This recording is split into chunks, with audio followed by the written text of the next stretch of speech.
नमस्कार मित्रांनो, राज्य शासनाच्या माध्यमातून लाडकी बहीण योजनेमध्ये पारदर्शकता आणण्यासाठी राज्य शासनामार्फत लाडकी बहिणींची केवायसी करण्याचे ठरले होते.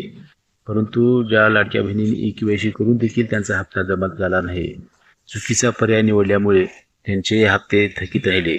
अशा लाडक्या बहिणींसाठी खुशखबर आहे. राज्य शासनामार्फत आता त्यांना चुकीची केवायसी केल्यामुळे पर्याय उपलब्ध नव्हता, तर आता तो पर्याय उपलब्ध करून दिला आहे.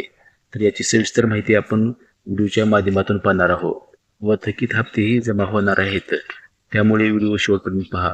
चॅनलवर जर नवीन असेल तर चॅनलला जरूर सबस्क्राईब करा आणि बेल नोटिफिकेशन ऑन करा. अशीच माहिती पूर्ण व्हिडिओ तुम्हाला मिळत जातील. चला तर मी व्हिडिओला सुरुवात करूया. लाडकी बहीण योजनेची केवायसी करताना चुकीचा पर्याय निवडल्यामुळे त्यांचे हप्ते येणे बंद झाले होते. तर अशा लाडक्या बहिणींसाठी खुशखबर आहे. आदिती तटकरे यांनी एका पोस्टद्वारे या चुकीची केवायसी केलेल्या लाडक्या बहिणींसाठी पर्याय उपलब्ध करून दिला आहे. तर याचीच माहिती सविस्तर आपण पाहूया. तर मुख्यमंत्री माझी लाडकी बहीण योजना महत्त्वाची सूचना. महाराष्ट्रातील महिलांच्या आर्थिक सक्षमीकरणासाठी, त्यांच्या आरोग्य व पोषणामध्ये सुधारणा करण्यासाठी मुख्यमंत्री माझी लाडकी बहीण योजना राबविण्यात येत आहे. या योजनेच्या प्रभावी अंमलबजावणीसाठी सर्व लाभार्थ्यांना दिनांक 31 डिसेंबर 2025 रोजीपर्यंत केवायसी करण्याची मुदत देण्यात आली होती.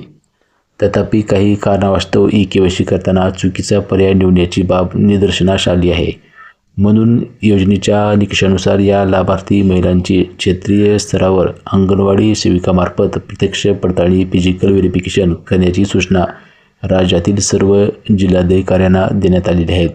एक महत्त्वपूर्ण इथे बाब आहे. आता बघा, अंगणवाडी सेविकामार्फत त्या लाभार्थ्या महिलांचे फिजिकल व्हेरिफिकेशन होणार आहे व डिसेंबर महिन्याच्या हप्त्याचे निधीही मंजूर करण्यात आला आहे शासनामार्फत. तर अशा प्रकारे ही एक महत्त्वपूर्ण अपडेट होती.